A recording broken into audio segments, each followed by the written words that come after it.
The following is a Papi Chulo Radio original program. The views and opinions expressed in the commentaries and/or interviews in the following program are solely those of the individuals and are not views of Papi Chulo Radio, its parent, affiliate, or subsidiary companies.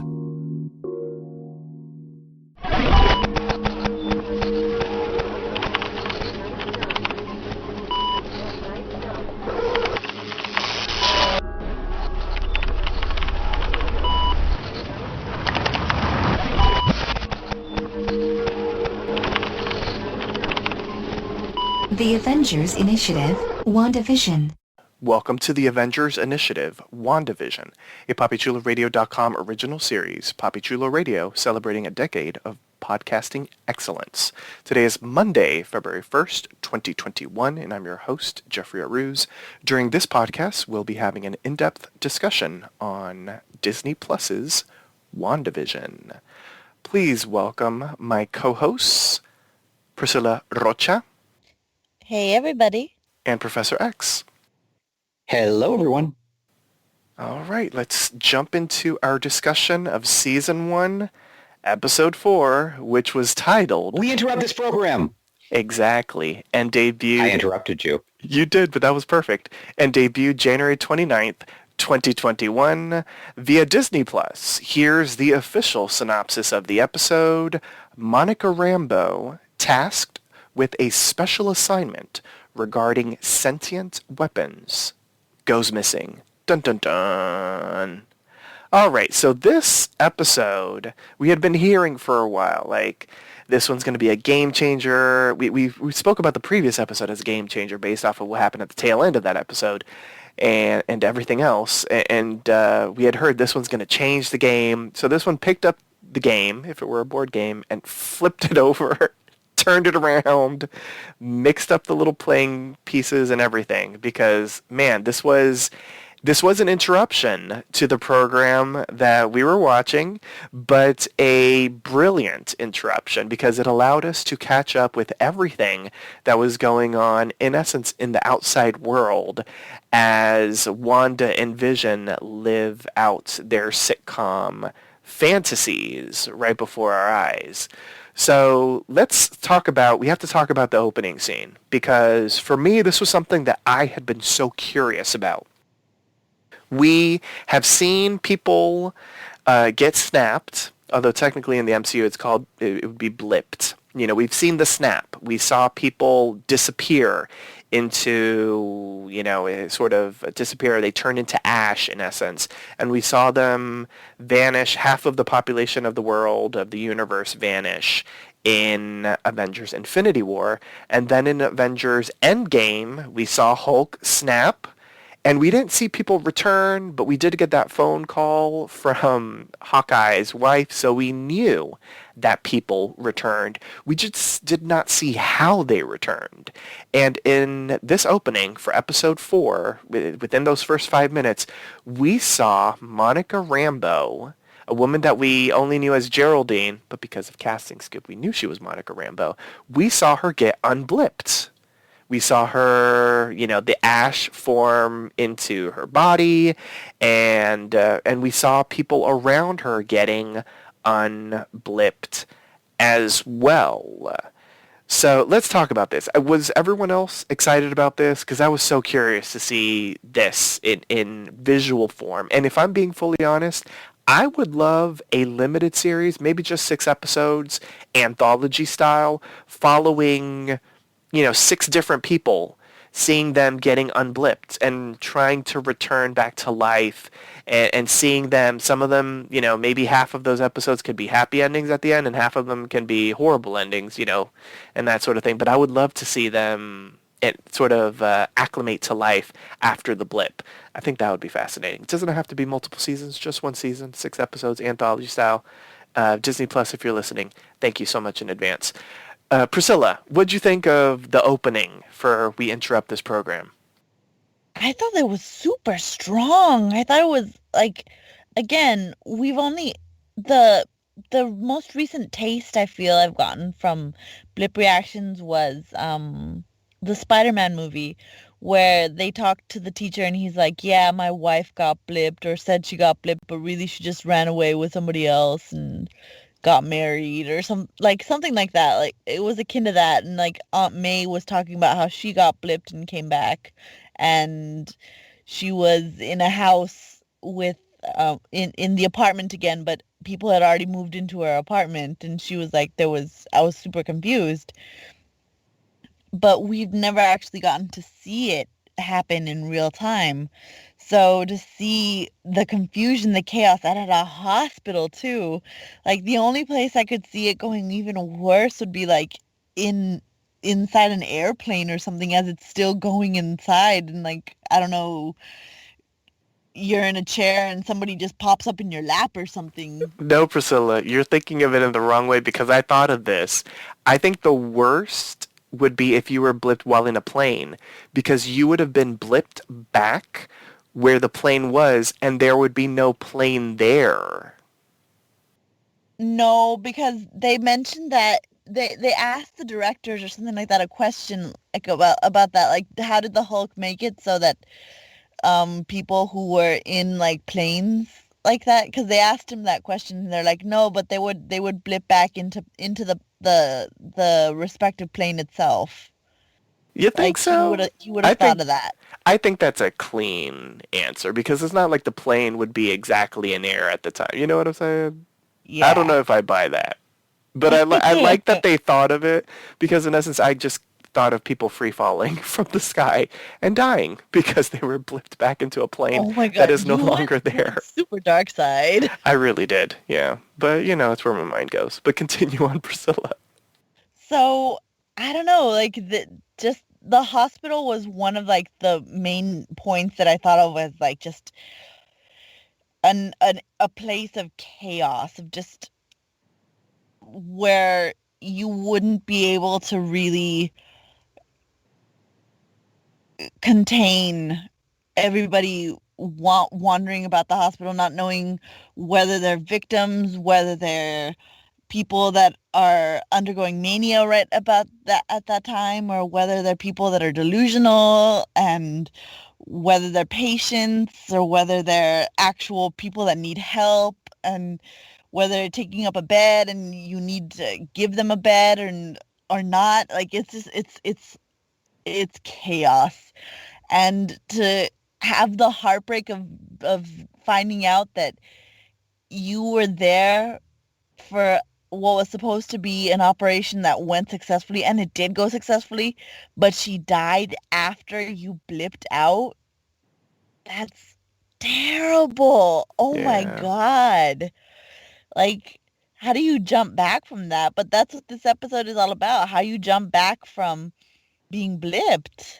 And it's great. And I think that's what this whole series is about, how you jump back from tragedy, from being blipped. Mm. Very interesting. Because Wanda was blipped. So that's an interesting take, Priscilla. I like that. Professor, so I want to get your take on the blipation of the situation, but I also want to get your take on Monica. So for the past two episodes, you know, we knew her as Geraldine, and I'm using air quotes, but in this episode we get the official, for those out there that were watching and had not read anything about any casting scoops about Tiana Paris and that sort of thing, they got official confirmation that this is Monica Rambeau, daughter of Maria Rambeau from the Captain Marvel film. They did a really great job of using audio dialogue from Captain Marvel as we saw Monica getting unblipped. What did you think of the opening, the blipping or the unblipping, and Monica's reaction to everything in the opening? My initial reaction to the opening was that, the first three episodes have been sort of, like a Disney Plus, fun, lighthearted with, some Easter eggs thrown in to keep us interested and little bits of malice going around. But this episode was the Marvel Cinematic Universe kicking in the front door saying, "Hold my beer." And from there on in, this was a Marvel movie for the entire episode right from the beginning. This was not like the previous 3 episodes, this really was interrupting the program, both in terms of storytelling and just the visual way in which the story was told. It felt like a Marvel movie more than anything else. I loved the showing the blip, the reversing of the snap. And, again, as you mentioned, the idea of, dealing with consequences. The only place we've dealt with consequences was, as Priscilla said, over on Spider-Man Far From Home, where it was played for laughs. Even, showing the scenes of the people, the band suddenly appearing in the middle of a basketball game, or, Aunt May talking about her experience and stuff like that. Now, there were some little hints in there, like they were raising money for the people who'd come back from the blip, and Far From Home took place I guess probably about 8 months to a year after the blip, because they would have finished the school year. So I really like the fact that, they're sort of leaning into there are consequences. And again, that's much more the, MCU approach rather than the lighter TV show approach. Now that's it. The TV show approach can take on these more serious topics, but up until now, we really haven't had that. So, I think that was great. I thought it was a wonderful way to reintroduce, formally introduce us to Monica, because of course, we knew who Geraldine really was, but in case anyone didn't know, this was a great way to get that. It's interesting to find out that SWORD is such a big deal, because it was never mentioned in the MCU before. It is comics accurate, yes. But, and it certainly suggested that Monica has been to space seemingly on the reg. It's, so there's a lot of backstory that, we might find out more about SWORD, what their job is. And there was even a line in there about, their job is supposed to be, observation and reconnaissance, not, getting actively involved, which is something that seemed to take her aback. And, had the standard things have changed, sort of mirroring what Nick Fury said to Captain America back in The Winter Soldier. So I thought it was just an extremely effective opening to demonstrate that, okay, something different is going to be happening in this episode. So strap yourselves in. And to introduce those who didn't know who Monica Rambeau was to Monica Rambeau. It's also nice that, we find out what did happen to Maria Rambeau, who was such a great character in Captain Marvel. Correct. It was sad, though. Really tragic. We have to remember Marvel is all about hope, but there's a whole lot of tragedy in the Marvel Cinematic Universe, and part of that was learning that Maria Rambeau has passed. It did allow Monica at least a better understanding of exactly what happened, that she disappeared, and, and 2 years after she disappeared, Maria passed. Let's talk about, because the professor set up a perfect segue, let's talk about SWORD. So this was officially our first official introduction to SWORD in the MCU. SWORD stands for, at least in the MCU, Sentient Weapon Observation and Response Division. As the professor mentioned, it looks like this has been established for a moment.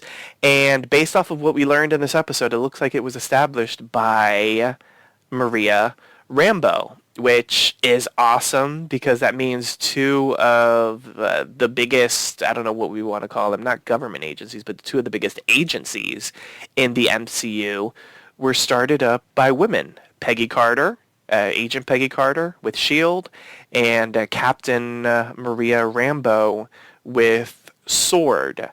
So SWORD was teased a little bit, at least people sort of interpreted it as SWORD when we saw, what was it, in Spider-Man Far From Home. I think it was it the tail end of Far From Home, or was it a post-credit scene with Nick Fury and the Skrulls? Okay, so there was the post-credit scene. I didn't think that was SWORD. I thought that was Nick hanging out with the Skrulls. I didn't necessarily think that was SWORD related. Okay, maybe.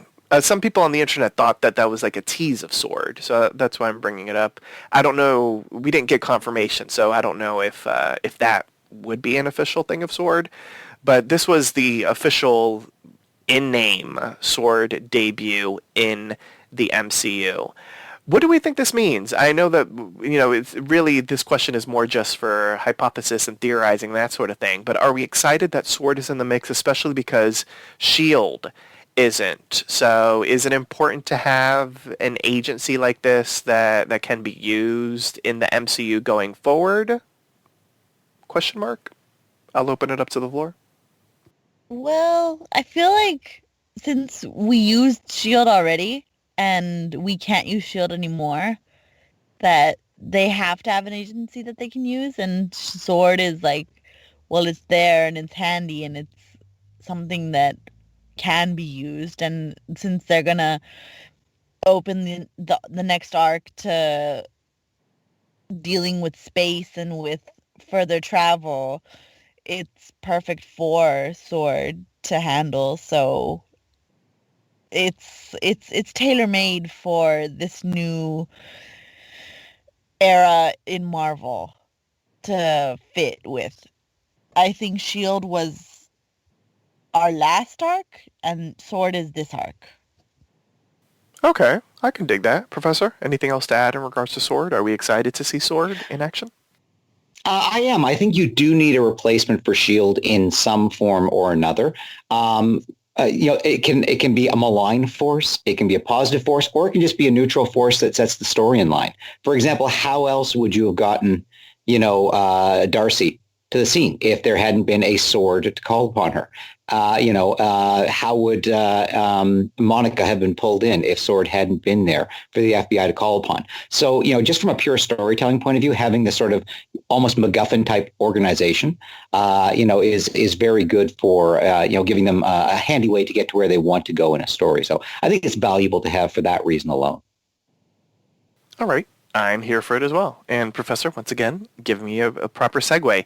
So we're going to talk, as we referenced, this episode was very MCU oriented. It was an episode that really did play out like an MCU film. And what happens in MCU films? We see fan favorite characters return, get paired up, team up, and try to save the world together. The first character that we've seen before, that we saw again, was Agent Jimmy Woo. And to be quite honest, I always thought, in the back of my mind, I always saw him as like a SHIELD agent or someone really involved in sort of the machinations of the MCU. But in reality, he's just an FBI agent. And I don't know why, I always assumed that there was more to that. But it seems like they're just playing it that he's a straight up FBI agent, not someone from like Sword or, well, SHIELD is no longer in existence, but, someone from those types of agencies embedded in the FBI. Like sort of how, what's her name? The Black Widow would, flash a card and say she's a part of this, but in reality she wasn't. I thought that that's what they were going to do with him, but it looks like he's not. He's just an FBI agent, the agent that we were introduced to in both of the Ant-Man movies. And he's brought in because a witness that's in witness protection has gone missing. It's like he doesn't exist. He calls Sword. They send Monica Rambeau. And we do see that he has achieved a little bit of character development or plot progression, whatever you want to call it. Remember, he was jealous of Ant-Man's close-up magic. And he's learned close-up magic. It was a teeny tiny little thing. Yeah, he flipped a card. Yes. He flipped his ID card that way. I loved that. I thought that was a cute little signal to Ant-Man. It was a teeny tiny little moment, but fantastic if you're following along at home. So what do we think of Agent Woo? Were we excited to see him? I feel like we kind of knew he was coming because we recognized his voice from the Wanda, who is doing this to you message from the radio in episode 2. But are we glad to see Jimmy Woo, and what do we think of his return to the MCU world? Priscilla? I have something to say, but I'm not sure if this gets into future territory with spoilers. So, is it okay if I can say it? Sure. Why not? We'll pull the Band-Aid off because I have no idea what you're about to say. So let's go. Okay, so I just wanted to say that he's there to go into looking for his missing persons, right? Correct. But when they were looking at the sitcom, he didn't recognize any of the neighbors there. So who is his missing persons? Why okay. Is he there? Yes. Mm-hmm. Like I question why he's there and a part of me when you said I get the feeling that he's kind of like Natasha, that he has like deeper pull than we realize. I think that that's going on into play here, because why would you be there if your missing persons isn't there? That's interesting. That's very interesting. I do have a question about the missing person. We'll handle that a little bit later, but I'm glad that you brought that up, and I'm glad that you're questioning why Wu is there. Very interesting. Okay. Someone else that we saw that we've seen before, but it has been a long time. When was the last time we saw Darcy? It was Thor: The Dark World, the movie that we all try to forget. It's been long enough to complete a doctorate at any rate. I know, right? She's doctor. Complete a doctorate. Yes. Dr. Darcy now. Dr. Darcy Lewis. That. Yes, she brought so much humor to this episode, and she's an astrophysicist. She figured out, everything with the CMBR that was surrounding Westview. And she was the one that really figured everything out in this episode. Professor, were you excited to see Darcy and see what she's been up to? Oh, definitely. I mean, I love Kat Dennings. I love the character of Darcy Lewis. She was great in Thor. She was great in Thor: The Dark World, one of the few highlights of that movie. She's a character that bristles with, a combination of intelligence and snark, but not mean snark. So they established, and again, you can't assume that everyone watching this has seen, Thor.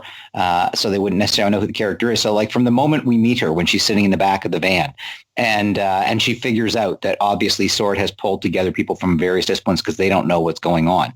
And then the guy she asked first, who said we're not supposed to tell anyone, says, I'm a chemical engineer. Nobody cares, dude. That is Darcy Lewis right there. The little bits, she's just so good. Trying to get a cup of coffee, struggling to get a heavy piece of equipment up while the guy's just standing there watching her.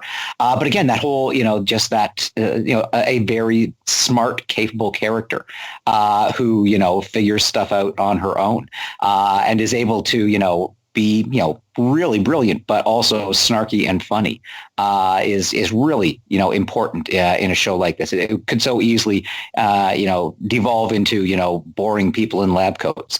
And Darcy is not that. And I'm sure we'll talk about Darcy going forward. But yeah, just her reintroduction, her figuring out from the cosmic microwave background radiation, and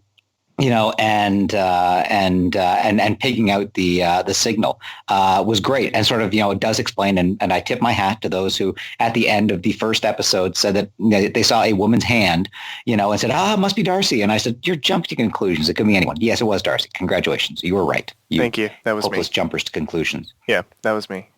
I remember that moment, and I'm very proud of it. So we get a lot of information in this episode. We basically see everything from the POV of the people outside looking into Westview, which apparently doesn't exist. There is a bit of amnesia going on with people in the world as far as Westview. There's an Eastview, New Jersey, but the people from Eastview do not believe that there is a Westview. They say that this town does not exist, but clearly it does, because Wu remembers putting or placing someone in WITSEC in Westview, but then this person now no longer exists as well, and that sort of thing. So when Monica gets sucked into this town, because there's this barrier, this barrier that looks a lot like a fuzzy TV almost type of thing. It was interesting, the VFX that they used for it. She gets sucked in, and so they start doing research. Darcy shows up, and she's able to, with an old-timey TV, not a flat one, get a signal from what's being beamed through the CMBR, and she's able to see inside. And so they start, taking pictures, doing facial recognition, and they realize that there are actual real people trapped in there playing these sitcom characters. We don't know. I don't think we get confirmation that these are actual residents of Westview. We just know that they're actual people playing these characters. Let's see, because there's so much that we can dissect. I'm trying to figure out where we should go next. Well, something that I thought was interesting. So the hexagon, it's a motif that we've seen from the start of the series. You know, they always end the sitcoms with Wanda and Vision in a hexagon shape. We've seen the hexagon all over the place, whether it's sort of hidden or not.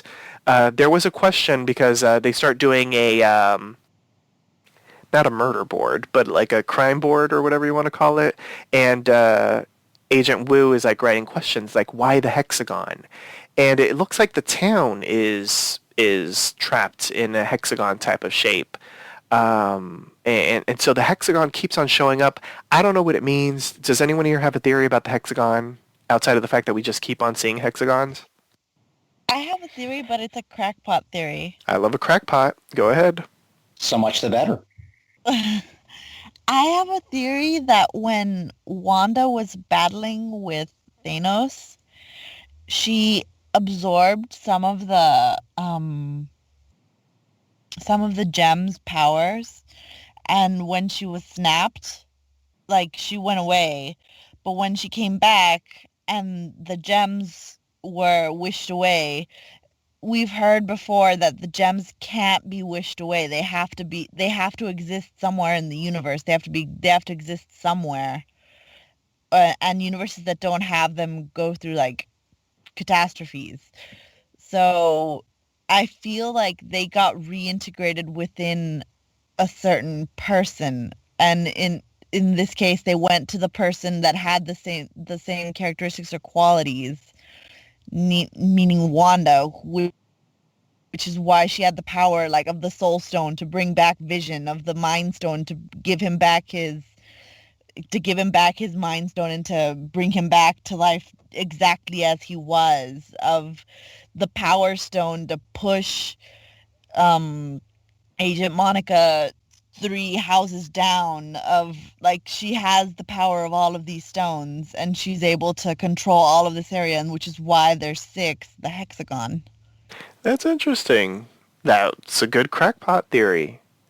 I like it. I did read somewhere, some people were sort of theorizing that Wanda is as powerful as she is because when she was being experimented on by Strucker, it wasn't just that, like, the stone, you know, with the staff, you know, sort of awakened whatever in her. Some people are thinking that it's kind of like a Captain Marvel situation where maybe she absorbed a lot more energy from the stone, and that's why she can be as powerful as she is. I don't know what they're going to do in regards to her once the M word is said in the MCU. You know, will they sort of, you know, rewrite some of her history to make her the M word? Yo no sé, but we'll have to stay tuned in regards to that. But I do like that crackpot theory. It's very, very interesting. So, do I get to do my crackpot theory? Oh, you have a crackpot too? I guess they were on sale. It's not nearly as crackpot. It's less a crackpot theory than an interesting observation. Okay, bring it on. The Vision's Infinity Stone is a hexagon. It's not a regular hexagon, but it is a hexagon. Oh, okay. I like it. Hexagons are also interesting because you can tessellate them, which means you can lay one against the edge and it'll form an infinite flat surface. And of course, in the comic books, the Scarlet Witch's powers are known as hexes. I like it. Fantastic. I approve of all of that. Okay, so we talked about the hexagons. Wait, can I just mention one more thing? Yes, bring it on. Before we, like, brush past it. Monica as an agent annoys the hell out of me because you go for, like, this new alien thing that's, like, right in front of you, and the first thing you do is you touch it. Agent Wu was a hell of a lot smarter and like staying back from it and like sending drones out instead of touching it. And the first thing she does as an agent just goes and touches it. This is why you are not the director of S.W.O.R.D. Because you go and do stupid shit like this. That's funny. I love that you're throwing shade at her. She's an astronaut. She's accustomed to doing crazy stuff. Yes, I love that you're throwing shade at her. But, number one, it wasn't the first thing she did. She sent a drone. So the first thing she did was she sent the drone. Number two, I think the conversation that she had with Wu is important. Because Wu says, like, don't you feel like something's off? Don't you feel, like it doesn't want us to go in and this, that, or the other? And that's the feeling he had. They also mentioned something to the gist of, why is it that we know that Westview exists? Were we outside of the radius? Is it that we don't have a connection? Do we have a connection? And that sort of thing. She says that we don't have a connection. But what I'm thinking is maybe she was allowed in for a reason. And Wu wasn't. That was just sort of my interpretation of it. I could be totally wrong. I hope that your interpretation is right for her agency's sake, for her intelligence's sake, because that bugged the hell out of me when it happened. I was just kind of like, oh, and there she goes. That was not smart. Although, are you saying you've never licked an electrical fence? Come on. Oh my God. Well, maybe not that. What you do, you touch things you're not supposed to touch. That's funny. It's the scientist in me. Although it was important for her to go inside of the hive, in essence, because it gave her some interesting intel, and it certainly allowed Wanda to do whatever she had to do. So it was important that she infiltrated Westview, although it might not have been her initial plan at all. So we talked about the hexagon. I also want to say a little note, because I saw it, but it was not referenced. So they were going through, so-and-so are the hearts, so-and-so is Norm, so-and-so is this. They had a picture of Agnes, but they didn't do the whole so-and-so is Agnes. I don't know if anybody realized this. They didn't do that with Dottie either. Correct. Yeah, Agnes and Dottie were both left out. Correct. So that was now one of them could be Jimmy's contact, and he's just protecting that contact's identity. Potentially, although he kept on saying him, so I'm assuming that's true. It's a male character. He might be hiding the person's, that information. It's still possible. I did think of that, because initially I thought, is the person in WITSEC Wanda? Because, even though he kept on saying, he's this, that, or the other, he kept on using male pronouns. I was like, maybe it could be Wanda, and he just didn't want Monica to know that it was Wanda. So that's why, he kept on using the opposite pronouns. And then he was surprised to see Wanda on the TV screen. So I was like, okay, so it wasn't Wanda that was in WITSEC. Although that would have been an interesting arc. That would have been an interesting start to the storyline. At least we would have known how Wanda got to Westview. So we'll have to wait a couple more episodes to figure that out. I almost had a crackpot theory worthy of Priscilla, but I've realized it doesn't hold up. So. Oh, I would still love to hear it. Okay, what if the reason Wanda went to Westville and took it over, is because that's where Vision's body was sent to some storage facility, and that is, ostensibly the witness, but James Wu did say that he, contacted friends and relations and stuff like that, and no one else had heard anything. So, and all of them had forgotten. Now that all of them have forgotten, but yeah, no, I don't think that holds up. Okay. Interesting crackpot theory as well. If you enjoy a crackpot, they're apparently on sale on Amazon right now. Okay, so, all right, so we talked about the board. Okay, censorship. We're dealing with a television show that is an homage to television, so of course there's going to be censorship, right? Or at least we have to discuss it. So we saw a couple of instances of censorship from this WandaVision television show that they are now able to broadcast thanks to Dr. Darcy Lewis. The first one was the whole can you hear me, Wanda? Who is doing this to you, Wanda? That whole we saw how that happened. Darcy had the idea. They put the radio the same frequency of what's the broadcast signal, and initially she was planning on doing that while Wanda was washing the dishes because there's a radio nearby. But it turns out we were at the part of the WandaVision series where she is at the ladies' club and the radio is there. So we see the scene played out exactly how we saw it, except not really, because it was edited. We see Wanda and Dottie initially, facially, with the emoting, reacting to Agent Wu. And then, bloop, there's a cut, a splice, and it's the gag of how do you get blood out of, whatever it was, cloth. And we saw it later on as well. We saw the confrontation between Geraldine and Wanda. We see probably a little bit more than I thought we were going to see, because we see that it's a very tense confrontation, and then bloop, and credits. We don't see anything else. And Darcy, initially, when she's doing the whole radio thing, she's like, oh, I guess it didn't work. She didn't realize that there was a cut. But then once she sees the Geraldine situation, she's like, someone is censoring this. Who's censoring this? So do we think it's Wanda? What do we think is going on? Do we think this censorship is important? I mean, I have my opinion. I would say yes. But what do both of you think? Priscilla? I'm amending my previous theory and going with Professor X's theory now and saying that it's totally all Wanda now. Oh, okay. She's the one that's twisting the dial here, and that's I love that. Don't touch that dial. I think that's what she's doing. I honestly think that she's that through her grief, that she's just manifested this perfect little world for herself, and anything that messes with that world, she just goes and erases. That's fascinating. I have a response for this, but I have to mention something that happens at the end. So I will hold on for just a moment. But Professor, what about you? Your thoughts on what the censorship means?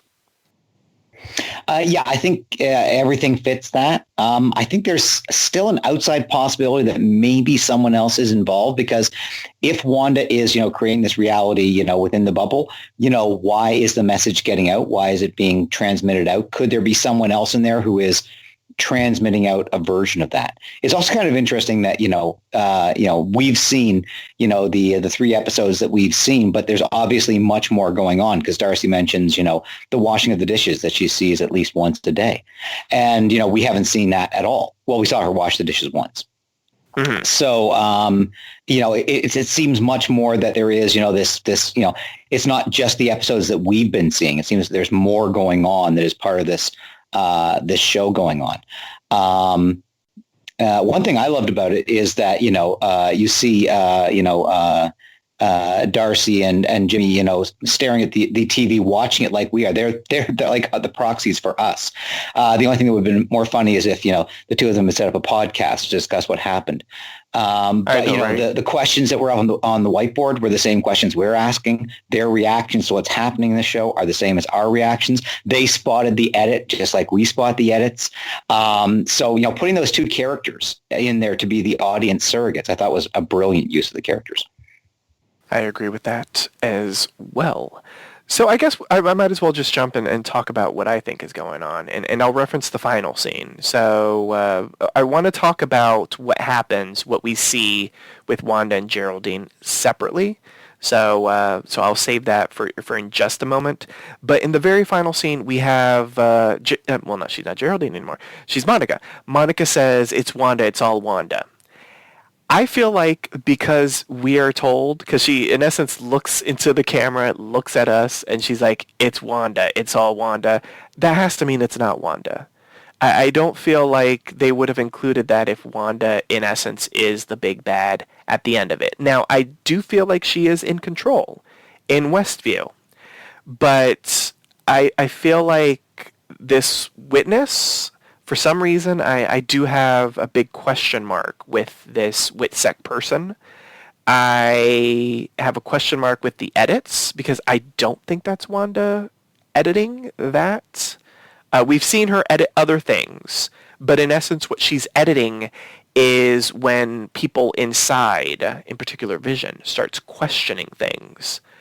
So, and none of those moments had to deal with that. So for some reason, I don't think that's Wanda editing or censoring the program. I think it is someone else. And I think the biggest clue is because we end the episode with it's Wanda. It's all Wanda. And this is episode, 4 out of episode 9? I don't think we would get confirmation this early on. That's just my opinion about it. Does anyone have a response to what I just said? That my only reason for thinking you might be right is from the storytelling point of view. I think all the evidence we've seen so far, as someone was clever enough to point out last time, suggests that Wanda is in control. Wanda is doing everything. It's only from a storytelling point of view that I do feel that, telling us this early, if she is actually the big bad, is an odd choice because there's still a lot of story left to go. And if we know who done it, on the other hand, she's basically being set up as, limitless power in there. So I think, storytelling wise, we can now split between what's happening in the WandaVision world and what's happening in the outside world as they're trying to figure out what's going on and counter it. And we've gotten hints of Vision having doubts and realizing things aren't adding up. So I think that could be a way to drag it out. But yeah, just from a simple storytelling point of view, I think if she really was the only malign force or the only real big bad, we wouldn't have found out quite this early with so many episodes left to go. I think it sort of makes the storytelling harder. Although that said, it's the old Columbo mysteries were very popular, and they always showed you who did it in the first scene, and then it was about Columbo figuring it out. So it might be more about that. Just getting back to Priscilla's batshit crazy theory, there is something in the comics, the Cosmic Cube, which allows the person holding it to manipulate reality. And there was, there have been times where the Cosmic Cube took on a human form. So that could be, and the Cosmic Cube is related to the Infinity Stones. So that could be, something, if they want to touch into that, and they really haven't brought out that idea in the MCU so far. But it's basically, a large scale reality altering device. So it's possible that she has manifested the powers of a cosmic cube, which could be very interesting. Sounds fascinating. I just want to say that even if they figured out that even if they said it's Wanda, it's all Wanda, and it's early, isn't it just a new writing challenge to create something where your bad guy is a good guy and you have to write how she's going to deal with trauma and how she's going to deal with a husband who may or may not be on her side completely with this entirely, and whose like happy idyllic little world is about to crumble upon her. Like how you react to grief that way. Like, I don't know. I see this and I get excited for that, as opposed to just like, oh, it's a new big bad. Like, I think that would be a boring storyline to go for. Well, I think... Also, as I said last time, what's more dangerous than a mother bear protecting her cubs? True. I think they could still do everything that you're saying, Priscilla, and there still being some sort of manipulative force. Because if I'm being fully honest, the one thing that I really want to see is I need to see Wanda have a breakdown. Like, this whole series, I feel like, is her having a breakdown, dealing with grief, dealing with the loss of Vision, and that sort of thing. Now, whether we have Vision at the end, whether the twins will be real at the end of this series, stay tuned, because we don't know the answer to that. But I do want to see her deal with grief. Even if Vision is reborn at the end of this all, I still need her to deal with it a little bit. And I think we can still have that even if there is some sort of larger bad manipulative force. Wanda clearly is a bad guy because whatever she's doing, she clearly has hostages. These are real people from the real world that are trapped in Westview, and Westview is, trapped from the outside world. So she is doing bad things that she will have to atone for at some point anyway. Although we often, over on the CW verse shows, we talk about, redemption. What can a character do and still achieve redemption? When she blasted Monica away, Monica did not die. In fact, did not seem to sustain nearly the injuries she should have sustained from that. So one could argue that, the Scarlet Witch, it was still protecting her because she would have died going through all those walls. We have no idea what happened to the beekeeper guy. Which is still a big question kind of hanging out there. What did happen to that guy? What happened? He came out as an extra in the next episode. Who was he? He was in the background in one of them. I think he was like an ice cream man or something. Oh, okay. I missed that completely because if so, then he, like Monica, was just incorporated into the reality. Very interesting. Let's talk about good to know. that. I missed that. Okay, let's talk about this because we were treated to the fact that if things, whether human or not, are brought into the world, they do incorporate themselves into that appropriate time period. So I think a lot of people, even we sort of talk like, was that a drone? Was that an actual plane? Did it just turn into a toy because it came into the world? We got an official answer. It was a drone, and the drone turned into a toy because that was appropriate for the time period. Well, what's interesting is that it happened during the 60s episode when everything was in black and white, but the toy was in color. I wonder if it was still in color because it came from the outside world and it hadn't fully gotten absorbed by the 1960s motif. We did also... Well, if that's true, Why was Dottie's blood red? There is that as well. So I do wonder if we will get an answer to the black and white aspect and why there were elements of color. I don't know if that's something we will get the answer to, but it would be kind of nice if we did. The other thing that we saw was the sword agent, who was in like a hazmat suit. They had a chain on him to, I guess, pull him back or whatever. Or he could let them know if he's in trouble. He had comms and all that kind of stuff. He was communicating back. And he went through the sewers, and once he passed the barrier that was fully active underground as well, he transformed from the hazmat suit into the beekeeper suit. The chain, the little bit that touched the barrier, turned into what looked like a jumping rope type of thing, or whatever. It was a toy. It wasn't. Yes, it was a jump rope. Jump ropes back in the 1970s had those little plastic protectors on them. Yes, and we saw him emerge from the manhole in his beekeeper suit.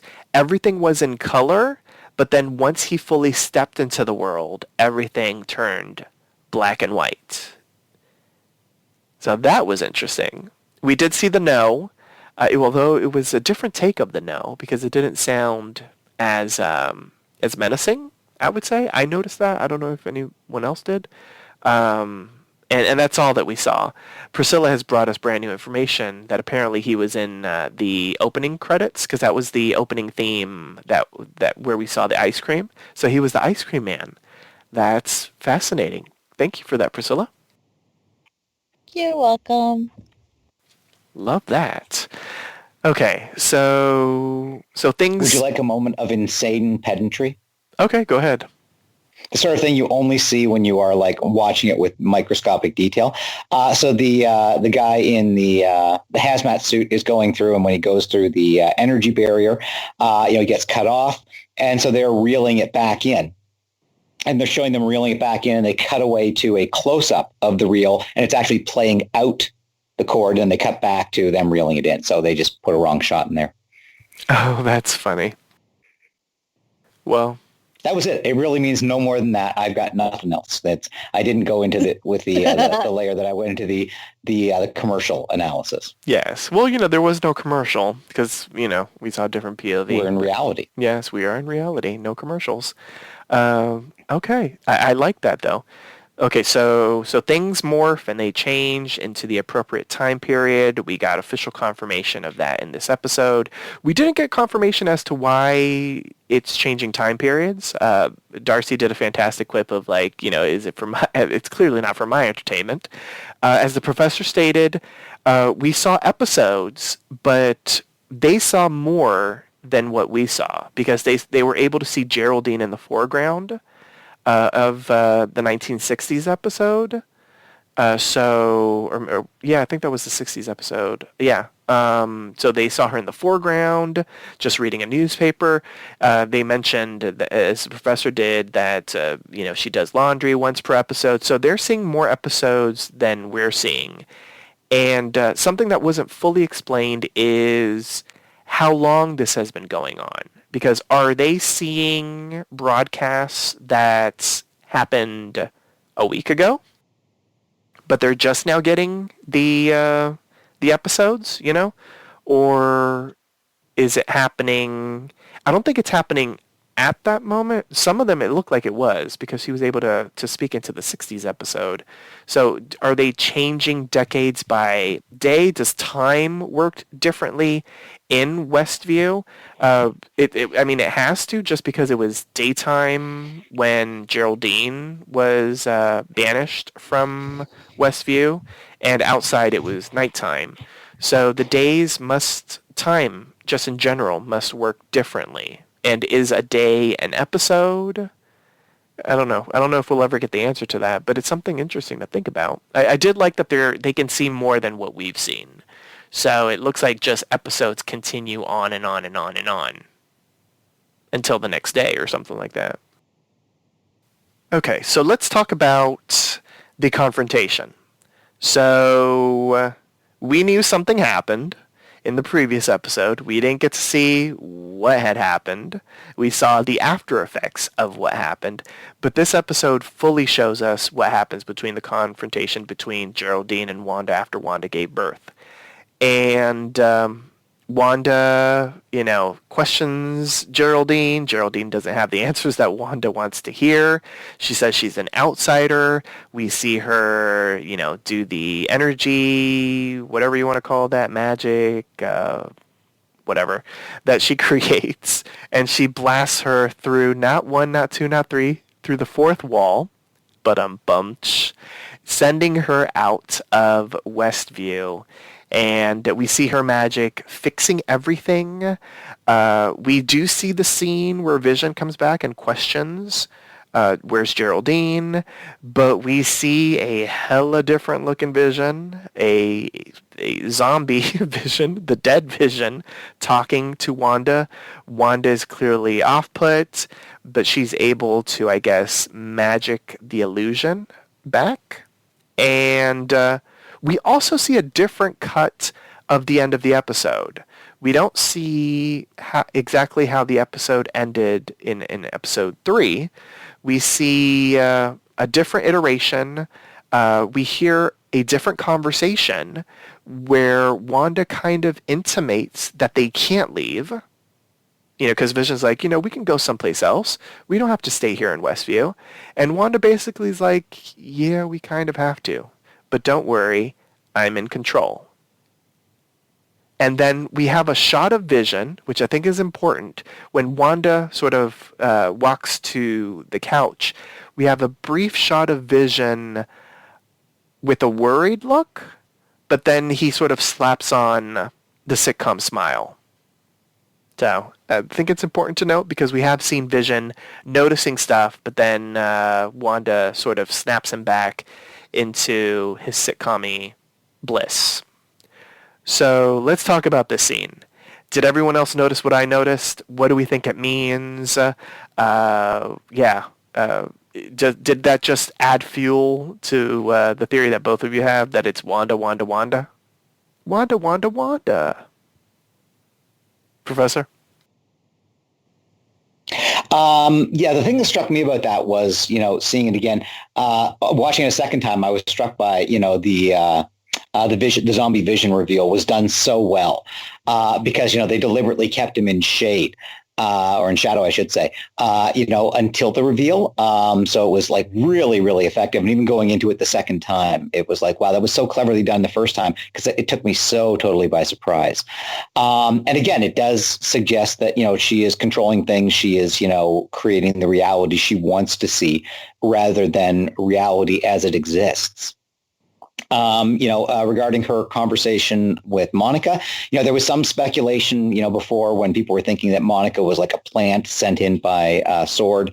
Was Monica playing dumb, trying to manipulate Wanda, or was Monica really not remembering? And I think they made it clear in this episode that Monica started to remember, but then, Wanda's powers locked back in and she went back to being sassy Geraldine. I do think it's important that they showed, Monica being thrown through all those walls, but she survived. And also, I think it's really important that she went out beyond the edge of the field, but her clothes didn't and her makeup didn't change. She was still, so that means that whatever is happening within the bubble can still persist somehow outside the bubble. So that means that, Wanda's powers are more far-reaching than just within the bubble.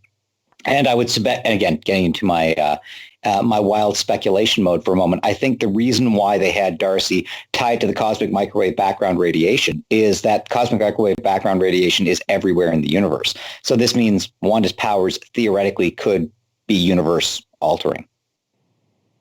Yes, that was an interesting line because... and they brought it up twice. Yeah. As if to reinforce that.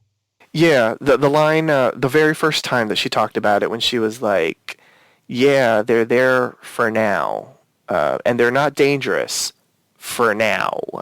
I was like, okay, they put that in for a reason, and I liked it. Priscilla, what about you? Your thoughts on Geraldine getting blasted out of Westview, and everything Wanda and Vision in that scene that clearly was different than the scene that we saw end the episode in episode 3. Well, it again just clearly goes to reiterate that we're getting the censored version of what's been going on, since we didn't get to see Wanda react negatively to anything Vision related. We didn't get to see Vision as a zombie. We didn't get to see Wanda negatively say, we can't leave, but don't worry, I have everything under control. Like, all of that are like little hints that would have really helped the investigation going on with Sword, but unfortunately they didn't get any of that. But we as viewers get to see that, but Sword hasn't gone to see jack shit of that. So it's going to be interesting to see what's going to happen now when they only have Monica's perspective. And from Monica's perspective, all she's been is the puppet under the control of Wanda. So it's all Wanda's fault. But that little bit at the end where she's like, we can't leave, but don't worry, I'm in control, makes me think that maybe they're gonna pull that whole other villain or something else working under the sidelines, and I hope they don't, because I like Wanda being the bad guy. Well, I mean, I know that you're worried that if they may have another villain, it means Wanda isn't the bad guy. She's still doing bad things. I mean, she has an entire town under siege, forced to live out her sitcom fantasies. So even though she's not necessarily, well, it depends. Maybe some people might find it torture. But, I mean, she's not necessarily really hurting them.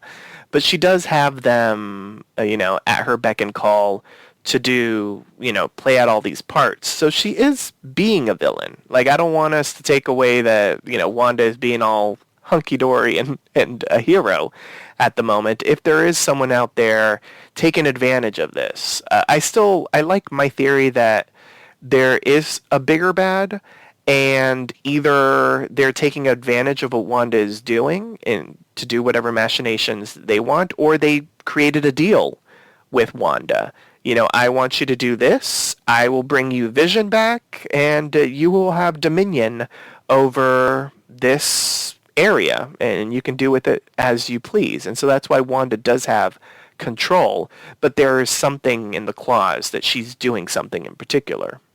Whether it's the kids, whether it's, I'm still going to go back to that very first episode when he's working at that job and they're analyzing stuff at a rapid rate.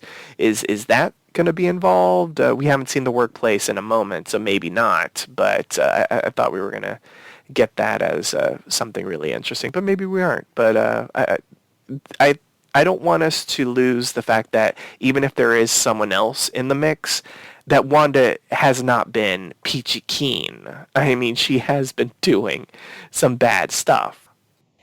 I like this whole thing, this whole arc, though. This whole, no matter what no matter where it goes, I like where it's gone for now. I should say, like it feels like an extended Twilight episode. Where Yes. do you remember where like that little kid who was controlling the whole town in the Yeah. cornfield, and Yeah. what was bad goes to the cornfield? Yes. Like that's how it feels. Well, let's say Twilight Zone, because Twilight is a whole other different thing. Sparkly Yeah, vampires. Sparkly vampires in the corn. Funny. Okay. Let's see. So, I guess before we start moving into MVP and that sort of thing, I do want to say that there were a lot of haters of WandaVision, especially the first 3 episodes. I read, I read, it was like a mixed bag. I think 50-50, like, or maybe it was 60-40. The majority was positive, but there were naysayers out there. I don't know if they expected Endgame 2.0 with WandaVision, and they were severely disappointed. I kept on reading it was so slow. They wanted people to binge. They wanted everything to binge. I want to binge it all, and that sort of thing. And then after this episode, there were just memes of like, everyone, impatient people, bitching about the first 3 episodes. And then episode 4 came around and everyone was like, oh, well, damn, it was worth the wait. There was an article also that was written over the weekend where the headline was basically something to the gist of, for all the people that complained about WandaVision, you've forgotten how to properly watch television. That everyone is so accustomed to binging that they aren't used to the normal week-to-week format where, you can digest and theorize about what's happening, and then you get the next episode, and then you get some answers, but then you get some more questions. So I just thought it was really fascinating to get everyone's reaction to this 4th episode because it was so well received online. And I think part of the reason why they dropped 2 episodes first, number one, because the 2nd episode did have some peaks at reality in it. And I think you needed those first 2 episodes really to sink people into the show. I also think, and maybe I'm wrong, but I do think people, especially Generation Z, so that would be people in their early 20s and younger, I'd often wonder, what is it like for them to watch WandaVision, especially those first 3 episodes, because I don't know if Generation Z has as much of an attachment to 50s, 60s, and 70s sitcoms.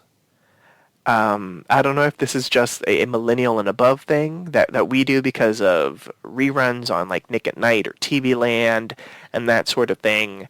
But like, I do wonder, does Generation Z sort of get it? Because there is TV Land and there is still Nick at Night, but I think Nick at Night shows like things from the aughts now. Like, I don't think they show old stuff. And TV Land, I think, still does a mixture of stuff. I know that there are those local channels, and well, they aren't really local channels, but the ones that you can get on cable. I have DirecTV, so I have no longer access to them. But there's like MeTV and Generations and Decades. They show reruns of stuff. But I don't know. I don't think like Netflix has I Love Lucy. I think that's something on like CBS All Access and where is Dick Van Dyke streaming and that sort of thing. So I wonder if there is that connection between Generation Z and like the first episodes. I wonder if Amazon Prime has a lot of it. Amazon Okay. Prime has Dick Van Dyke, I believe. Okay, well then maybe they do have, if they want to stream it, they can, or maybe watching this, they might get inspired to stream some of the classic sitcoms. I don't know. I do wonder in the back of my mind, like, does Generation Z connect to WandaVision, especially those first couple of episodes? Professor, it looked like you were about to say something. Oh yeah, just a couple of things. One, talking about the streaming side of things. I find, after watching the episode on Friday, the first thing I want to do is talk about it. So we have to wait until Monday when we record these. Incredibly frustrating. The second thing I want to do is watch the next episode. And part of that is, again, the last season of Star Trek Discovery. I saved all the episodes so I could binge them and try to avoid, all social media, all potential spoilers.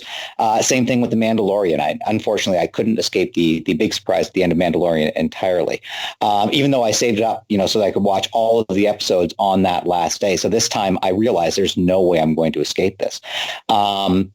But, so from the point of view of, yes, I have sort of been conditioned to get everything that I want when I want it. But what I'm liking about this is the fact that, there are all of these elements to it. There are all these things that we're looking at. What does the hex mean? Let's go into forensic detail on the commercial. What does this mean? What does that mean? Giving us time to talk about it and make it more of a cultural conversation than I think it would have been if it all just dropped on one day, and we all would have been over it. That said, I can appreciate, that some of the people who were saying it's a little slow and stuff like that. The writer Mark Bernardin was talking about the first 3 episodes, said that while he liked them, he probably, if it wasn't for the fact that it was part of the MCU and the previous relationship he had with these characters, he probably would have stopped watching after the first episode because, if you don't have the connection to these characters, if you don't have the backstory of these characters, you don't have a reason to keep watching. Now, obviously, we keep watching because we do have that. But, I don't know whether it would have appealed to people who hadn't watched, Avengers Endgame and Avengers Infinity War or the other MCU properties in the same way. Now, that said, there are enough people that, are Marvel zombies that, they've got a pretty solid audience that they can rely on. And of course, the other Marvel stuff is there on Disney Plus. And if it inspires people to go back and watch that, then it'll just keep people on Disney Plus even longer. I found after watching the episode 2 weeks ago, I wanted to just go on and watch, a couple of Marvel movies. And the same thing Friday night after I'd watched this. About the only thing I could do was think to myself, okay, I'm going to rewatch Endgame, Infinity War and Endgame and see how we got here. So I think it does really, really, really, really work well if you're a Marvel zombie. I don't know if it would be as appealing for someone who wasn't already a fan of the property. I don't disagree with you on that, but that same argument can be made about The Mandalorian. If you don't like Star Wars, you might not be interested in watching it. I think, honestly... I do know somebody who, is super into classic TV and watched these episodes of WandaVision and loved the first 3 episodes, but he's not a Marvel fan. So when it finally got to this episode, he was really confused and was like, what like, who are these people? He kept asking me, can you explain this? Because I don't know. And I had to direct him to the Legends episode and was like, just watch this because you're really not going to get it unless you know the movie lore from ages on, and you're not going to watch the movies, so you might as well just get everything summarized here. Well, that's interesting. And even things that we love as fan service, like Jimmy Woo showing up, or Darcy Lewis showing up, or the reference to Maria Rambeau. The stuff that for us is like, oh my God, that's so great. For them, it's like, what does that mean? Nothing. So there is a danger of too much fan service, but I think they're doing a pretty good job of it. I think if for those who were unfamiliar with it, If they did stick it with it for the first three, this episode really is, the game changer that we've been promised, in terms of us realizing that this is, part of, just a small part of the real world. And going forward, I suspect, as I said last week, I think what we'll be doing is we'll be cutting between what's happening in the real world as well as what's happening in WandaVision world. And so we'll have the sort of parallel storytelling going on. And again, in terms of how do we fill out the remaining episodes, that helps us fill out the time, because obviously the people outside of WandaVision reality are not just going to allow this to be happening without consequence. So, other people will have to be called in. And, as Darcy said, there's no danger right now, but what if that containment field starts to get bigger, or what if the radiation level starts to get higher? Then you might have a serious problem. Very true. Very true. So I guess the question that I do want to ask, the professor sort of answered it right now, but I don't know if Priscilla wants to add to it, is what are we going to see moving forward? Not necessarily what plot points and that sort of thing are we going to see, but how do you think the episode will be structured? Do you think it's going to be, as the professor stated, we're just going to be cutting back and forth? Do we think maybe, we'll have the first half of the episode be the sort of sitcom, and then we'll see what they're watching? Or are we going to sort of, the way I sort of envision it is, we'll see a little bit of the sitcom, then we'll pan out of the screen and it'll be a TV screen, and we'll get some of the reaction from the people, and then at some point they'll zoom into the TV, and then we're back in the sitcom world. Do you think that's what we're going to be getting, Priscilla? Yeah, I think it's going to be like that, where it'll be the episode, and then it'll flash to a commercial, and then it'll zoom out, and it'll be everybody watching the commercial and being like, so what do we think, guys? What are we going to be doing at this time? And it'll pan to them doing their machinations and figuring shit out in the real world, and then it'll be Darcy looking at the screen, and then it'll go back into their world. Okay. I think we can all agree on that. So before we move on, any little tidbits, anything that I missed? I do have two things that I want to mention, but I'll open the door to everyone else first. Anything that we didn't discuss that you feel must be said? I love the scene with Darcy and Jimmy when they're watching the monitors, and she offers him a chip, and he thinks she's talking about, whether he wants kids. And again, that's why you get Randall Park to play that. It's so good. And again, that's sort of that Marvel Cinematic Universe thing that, we're dealing with this really serious situation, but you can have these little character moments that are absolutely true. This is the Jimmy that we've come to know and love from the Ant-Man movies. The other thing I liked about it is that, Jimmy is, very amiable and a nice guy, but he's actually quite good at his job.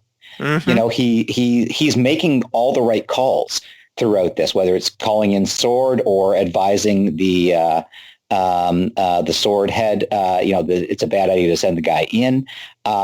He's the one who does manage to reach out to Wanda. It doesn't work, but, he and Darcy are working really well together. And I like the fact that, Jimmy is not being presented merely as a matter of fun. He's, a very competent, capable agent. Even though everybody treats him like he's the butt of the joke. Yeah. Like they're like, are you here because Quantico is missing his baseball season or something akin to that? And he's like, baseball isn't playing right now, sir, or something like that.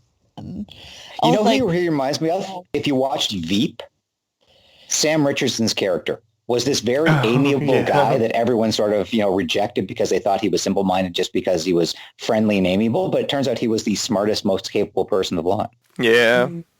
And oddly enough, the actor was on Veep as well. That's right. Yeah. I like it. Okay, so I love the coffee gag. It only happened twice, but I love Darcy wanting her coffee. I love that. And oh gosh, did I lose it? Did I lose my train of thought? What was the other thing that I wanted to reference? Good grief, I think I might have lost it. Oh well, if it comes back, I will reference it. Oh yes. So something that I did not mention in the previous podcast that happened to me at least again after I watched this new episode. So after I watched last week's episode on Disney Plus, you know how they give a recommendation? The recommendation was Age of Ultron. For this one, it was also Age of Ultron. I don't know if it was for anybody else, but it kind of made me laugh. Yeah, it was Age of Ultron for me too. It was. That's so funny. I'm like, okay, they really want y'all to watch this movie because it's important. But I thought that was brilliant. I will start Well, paying the attention to other that. reason why it might be Mhm. important that they want you to watch Age of Ultron is my suspicion is a character from Age of Ultron will be coming back. Ooh. James Spader's character? Oh, that No. would be. Oh. It's obviously Pietro's coming back. Oh, shout out to Pietro. How can you not Ooh. see that? Why would they have mentioned Pietro by name? Why would they be giving Vision speed powers? I think it's obvious that the next thing she's going to do is recreate her lost brother. Very interesting. I do like that. I I feel wouldn't like even call that Pietro. crazy prediction. That just seems to me like obvious. Okay, I like it. I feel like Pietro sort of got the shaft. I mean, he was in one film and that was sort of it. And I get it. We all get it, Marvel. It was the whole Marvel versus Fox thing when they were competitors and the contracts and that sort of thing. But now that they are together, Disney owns Fox. I really like that. I also really love the actor that played Quicksilver in Age of Ultron. So stay tuned. But I do want to notice, I want to pay attention like in future episodes to see if the recommendations are somehow tied to what we're watching. I don't think I noticed anything from episode 1 and 2, but definitely last week and this week, both of them being Age of Ultron. It's fascinating stuff. I read someone tweeted something like, "Oh, after I watched episode 3, I really wanted to watch Age of Ultron, but then Disney Plus recommended it, and they were like, I'm not going to do it just because you told me to do it." It was a funny tweet. Okay, so now it is time for the MVP. The most Wait. Oh wait, go Can ahead. I just Yes. mention one thing? Go ahead. After the boring palette of like just everybody in neutrals, it's nice to see Monica Rambeau in like a nice blue like eyeshadow and to see it really close up when she's like, "It's Wanda, it's Wanda." So yes, chef's kiss for that moment, for that close up. It's nice for the makeup department to give us something nice to look at. I like it. And she was thrown out in her 70s garb. So she was able to keep that. She didn't, you know how the inverse is right for the show? Like when you go in, it goes time period appropriate. So if you leave with whatever it is that you're wearing, which I thought was interesting. That's what I was saying. That means whatever reality warping Wanda is doing within the bubble, the effects persist outside the Yeah. bubble, which could be terrifying. 'Tis true. 'Tis very, very true. So I will do my pleading once more before we get into the MVP. Next week, it appears as if we will be now going into an 80s episode of WandaVision.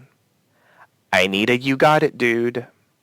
Someone has to say it. It doesn't even have to be Elizabeth Olsen, although that would be the most appropriate person to say "you got it, dude." Can I just That's not get the it? show they're going to do. You don't think it's going to be Full House? No, I saw a still, and it's Family Ties. Oh, it's Family Ties.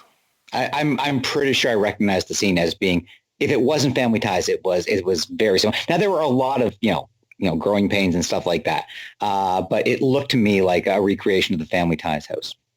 Oh, damn it. Also, wasn't Full House 90s? Well, it started in the 80s and it ended in the 90s. Okay, because I never watched it, but and by the time the 90s came around, I really wasn't watching a lot of sitcoms. I would love to see them do a Frasier take, but I doubt they're going to do that. Well, yeah. I don't think they're going to go Frasier. But, well, if they do Full House in the 90s, if they do Full House, I'm just saying, I need a "you got it, dude." I need a "you got it, dude" from somebody. Vision can fucking say "you got it, dude." I just need a "you got it, dude." That's all I'm asking for. I asked for very Family little. Ties didn't really have any catchphrases, though. I know Family Ties. Yeah. I'm just saying. I'm putting it out there. It would be nice. And appropriate, because it's Elizabeth Olsen. Anyway. All right. MVP, most valuable player. State which character impressed you throughout the episode and why. Once a character has been chosen, they cannot be selected again. So choose wisely. Okay. I don't remember who I picked first the last time. So apologies if I pick the same person again.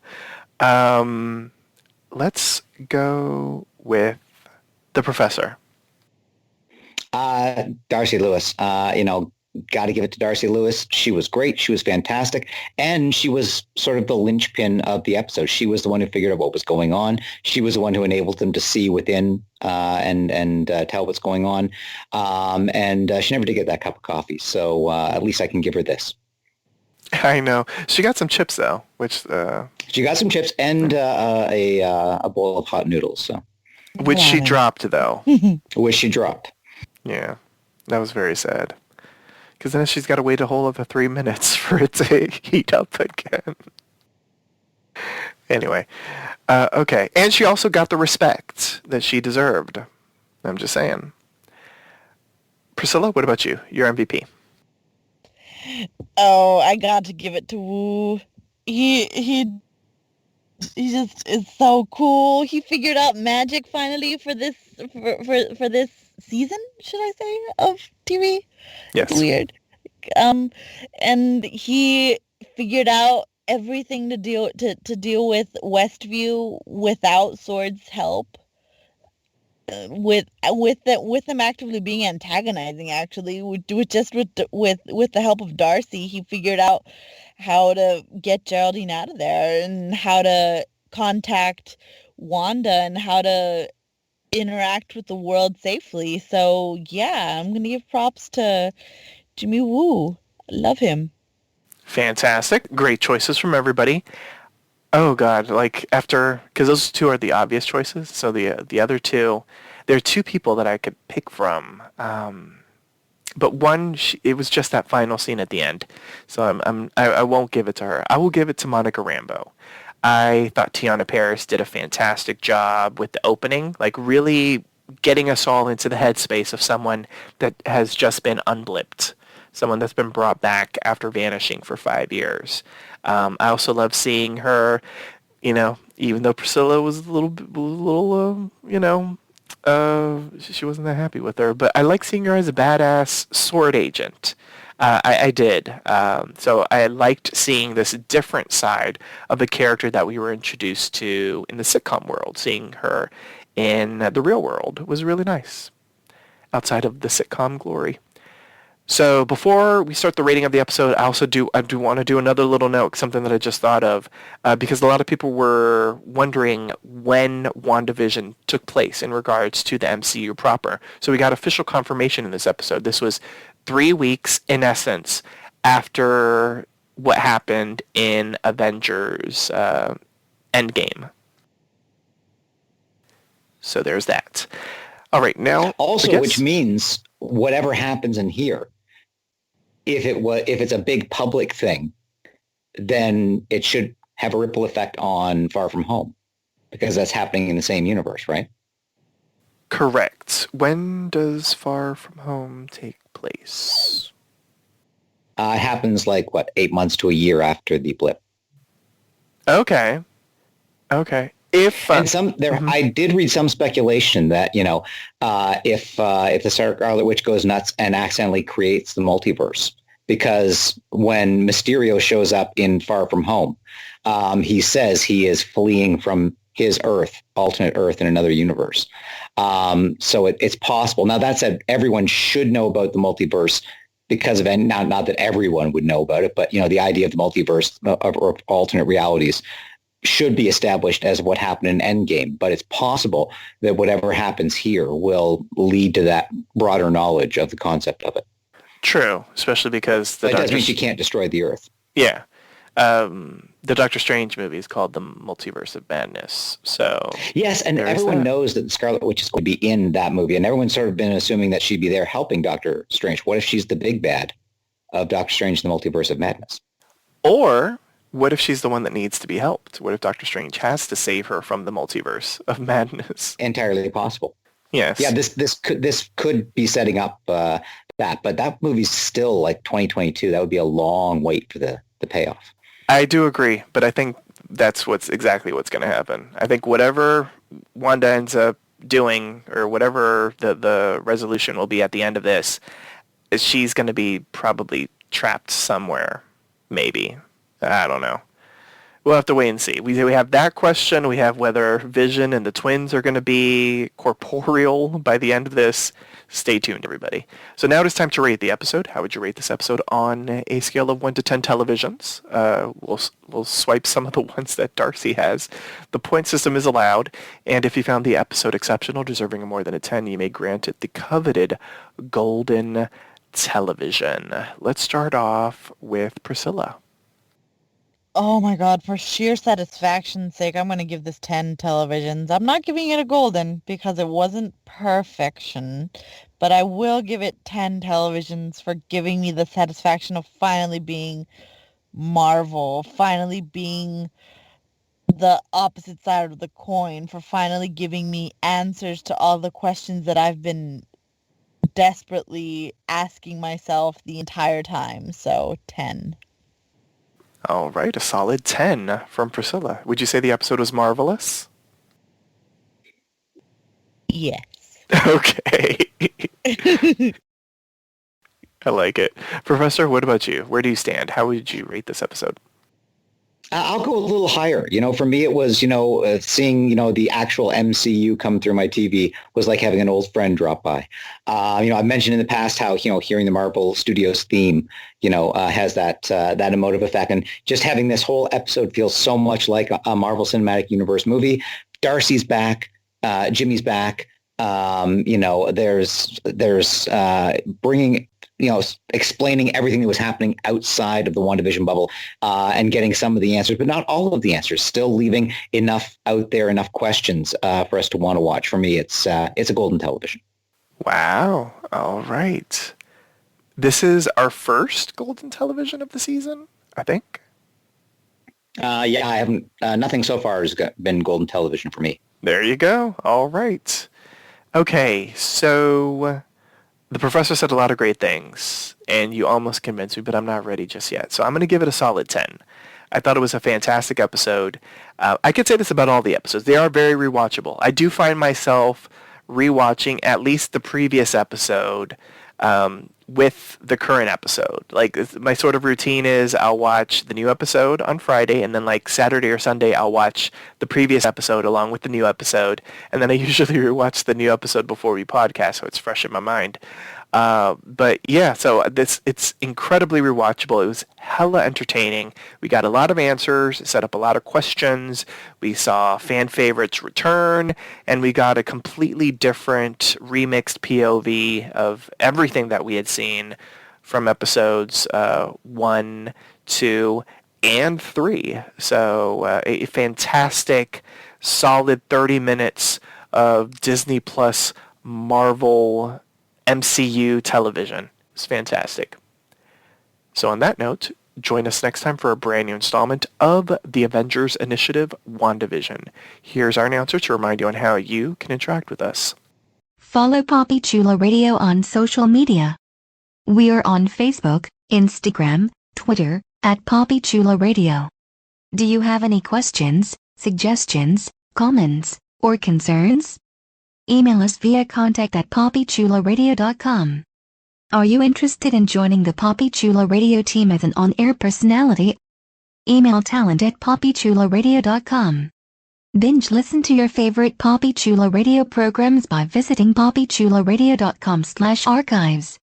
You can also download tonight's broadcast and the rest of the series through Apple Podcasts and Google Play. Just search for The Avengers Initiative, WandaVision, and subscribe. Thanks, announcer. My co-hosts, please wish the listeners a good night, starting off with the professor. Good night, everyone. And Priscilla. Tune in next week for another exciting edition of our podcast. You got it, dude. Sorry. I'm a weirdo. Thanks for tuning in. Download new episodes of the Avengers Initiative WandaVision every Tuesday via Apple Podcasts, Google Play, and the Poppy Chulo Radio archives. Good night.